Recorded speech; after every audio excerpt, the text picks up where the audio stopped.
wissen, kann man Scientology überhaupt reformieren? Und wenn ja, wie hin und wozu sollte es eigentlich gut sein? Weil ansonsten bleibe ich dabei, dass es wichtiger ist, die einfach kaputt zu machen. Danke. Danke für die Frage. Wer will antworten? Jesse. Ja.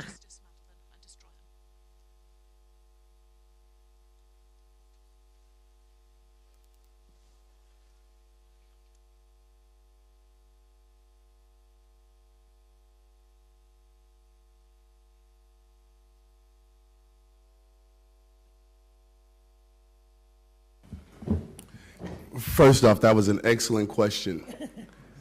Can Scientology be reformed? You have to ask yourself, reform to what? Scientology, let me just say this. When L. Ron died, they did an autopsy on him. And in the autopsy, you know, they did the blood work, and they found the substance Vistaril in his system. Vistaril is a drug that's prescribed by psychology and psychiatrists and doctors for people that suffer anxiety. Scientology, we just heard Jerry talking stuff, hates psychology, hates psychiatry, for the most part are against any type of medical treatment because Dianetics and Scientology are supposed to heal to a greater or lesser degree. So what is there to reform? The hypocrisy of the organization stinks to high heaven. You have the founder, the originator of the religion, taking these drugs, but not allowing the other people to get the benefit of medical. So what is there to reform? That's what I say.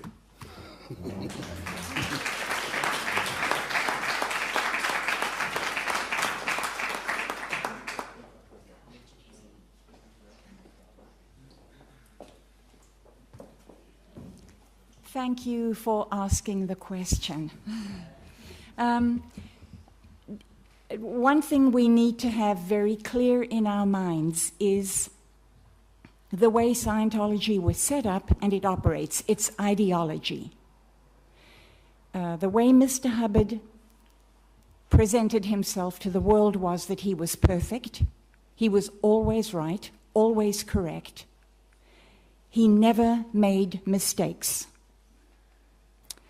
Everything he said and did was as it should be to achieve helping people, making people better, and improving the world with the ultimate goal of salvaging the planet, as he put it. The followers believe the same. That ideology continues to this day. How do you reform someone who thinks everything he says is right, everything he does is right, and will never admit to a mistake? Never. So the question is, how do? Yes, I think that the group does need reform. I am completely in favor of reform. The question is, how do you go about it? We know for certain that head-on, direct challenges do not work. Because the more we challenge, the more we sue, the more they stand and fight back. That is not workable. So if somebody else has an idea as to which way we can go with this, we'd be really welcome. I think some other way is necessary. But to think, for me, when I think of sitting down and having a pleasant conversation with a Scientologist and trying to get them to look at something alternate, it makes me sick to my stomach. And maybe it is only because of my track, the history that I have in Scientology. So, but maybe there are some other ways, and if somebody has some idea, please, let us hear from you. Thank you.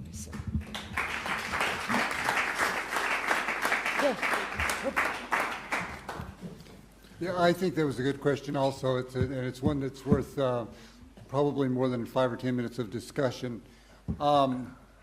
I agree with Hannah. I think it should be reformed. It's really not for us to tell a church that they have to reform, but I do think that, I mean, really, it's not. They have a right to their beliefs.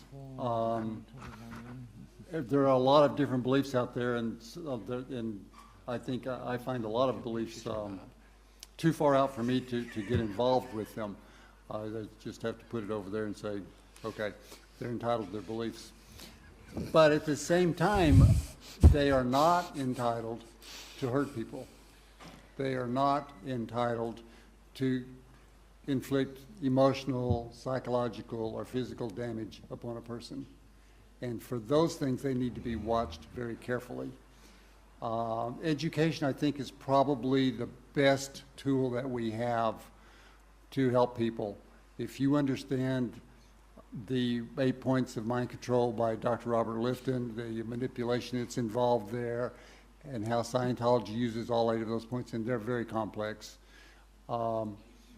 If you understand manipulation, there have been books written on how to recognize manipulation and how easy it is to manipulate people. If you understand those sorts of things and can pass that on to your offspring, your friends, your parents, whatever, your sphere of influence, then those people have something to come back to and say, okay, look, this is what they're doing, and because this is what they're doing, I'm not going to be part of that, and they can walk away, and it's a lot easier to do that.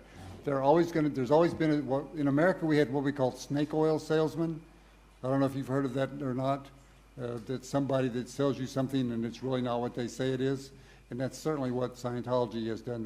They promise you one thing and you probably will not get that. I know I didn't. But yeah, I think that they just need to be watched. People need to be educated. I think that's the best way to do it. And there should be penalties. You know, if they break the law, you know, there should be penalties. You know, I don't believe they're a church. I really don't. I think that they may have some religious beliefs, but I don't believe that they are engaged in church-like activities. It's very hard for me to believe that part. Thank you.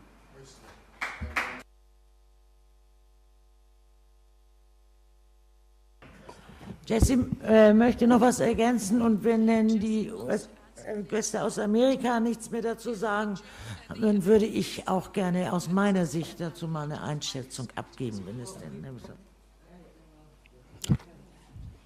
I just wanted to make one clarification, if I could, on the point of reform. If you stripped Scientology of the hypocrisy of the subject itself, and if you brought logic and reason to Scientology, it would no longer be Scientology. The subject would no longer exist. So this is why I don't feel it can be reformed. I mean, reforming Scientology to me, I mean, it's kind of like taking human waste and maybe making it into fertilizer. I mean, that's about as far as it'll go. That's all. Jesse, is it possible to reform it without removing all the technology? No. Right. Yeah, the one thing I was going to say is that in the United States, in terms of reform, one of the things that I'm doing is I'm trying to get the laws, the labor laws, enforced in regards to Scientology. Currently, Scientology pays $250,000 a week to 5,000 employees. That's how much they make. All 5,000 employees are paid $50. Adds up to about $250,000 a week. If the labor laws were enforced in regards to Scientology, that amount would go up from $250,000 a week to $4 million a week. So they would be paying out over $200 million a year in labor costs. They don't make $200 million a year internationally. So for them to have to pay that amount just in the United States, I think that alone would reform it pretty quickly. So people ask me, is it a business, is it a religion, or is it a cult? And I say it's a business. It's, in the end, it all boils down to the money. That's That's what Scientology is about. It's the only philosophy that exists where you have to pay every single step of the way, and they charge inordinate amounts of money for products that they produce. They produce lectures that cost, they released a set of lectures this past January, and the lectures consist of 130 CDs in these plastic binders, and they release that to their members, and they're charging their members $7,500 for this set of lectures, 130 CDs. Now, I worked at the place that produced the CDs, and I, for a fact, know that it did not cost them more than $100 to produce those lectures, but they're selling them for $7,500. So for someone to say that it's not about the money hasn't actually looked at the subject. And in terms of reform, I think that is one of the I think it's one of the straightest paths to reforming them, because if they don't have any money, then that's it. It's over. So, that's what I'm doing. So.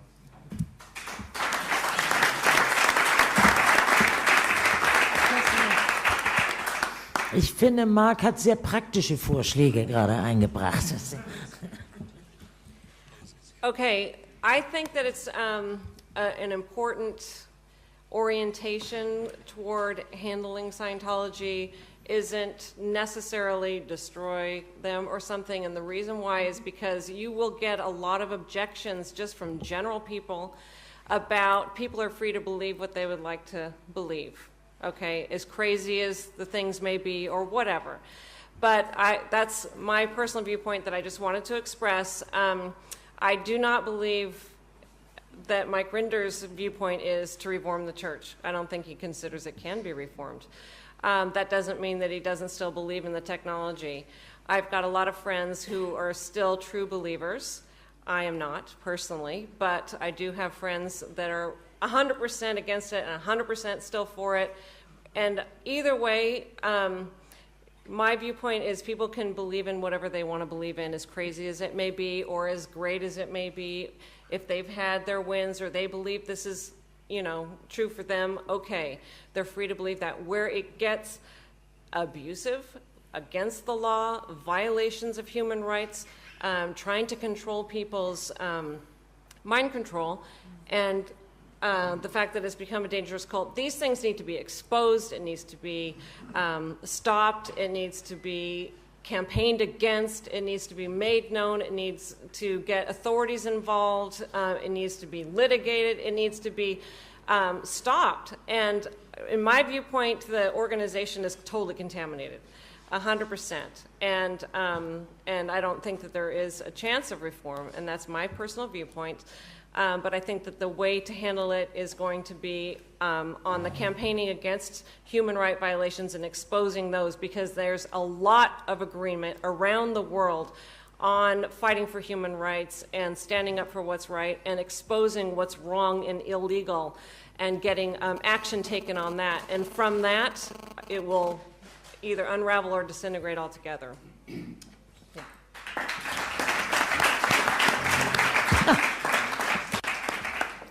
Amy, you said that it should be freedom to believe what they wish. But shouldn't there be full disclosure required as well, just like with a medical procedure, that you know what you're buying into, you know what you're going to get as you go up the bridge? That's a major factor, is when you get into Scientology, you don't know what you're getting into. Not until sometimes people don't, even after 10 years or even more, ever achieve the upper levels and find out what it is that you're actually hoping to strive for. You pay lots of money to get there, and when you get there, you're going, oh my God, or whatever. Maybe some people get off on that, I don't know.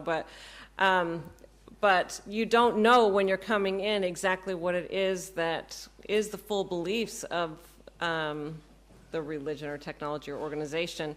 So that also should actually be a requirement for them, so that you know what it is that you're walking into. There's a lot of fundamental basic things when you first find out about it that sound great. Like this youth, what is it called? The youth? Yeah, Youth for Human Rights sounds awesome, you know, who couldn't get behind something like that? But what's the full picture? So they should be required to actually make that stuff known as well. Anyway, I think that that's a very good point, and that should be part of the reform as well. For the most part, are against any type of medical treatment because Dianetics and Scientology are supposed to heal to a greater or lesser degree. So what is there to reform? The hypocrisy of the organization stinks to high heaven. You have the founder, the originator of the religion, taking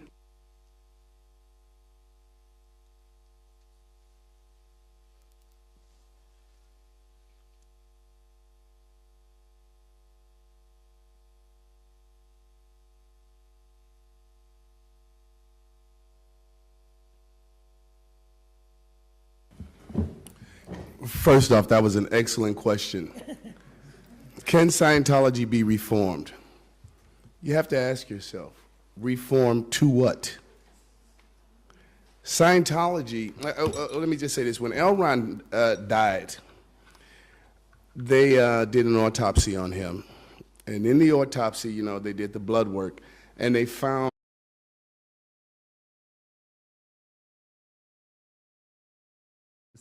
Kann man Scientology überhaupt reformieren? Und wenn ja, wie hin und wozu sollte es eigentlich gut sein? Weil ansonsten bleibe ich dabei, dass es wichtiger ist, die einfach kaputt zu machen. Danke.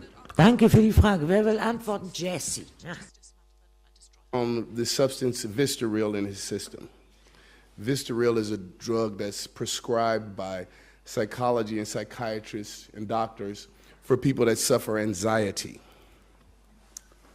Scientology, we just heard Jerry talking stuff, hates psychology, hates psychiatry,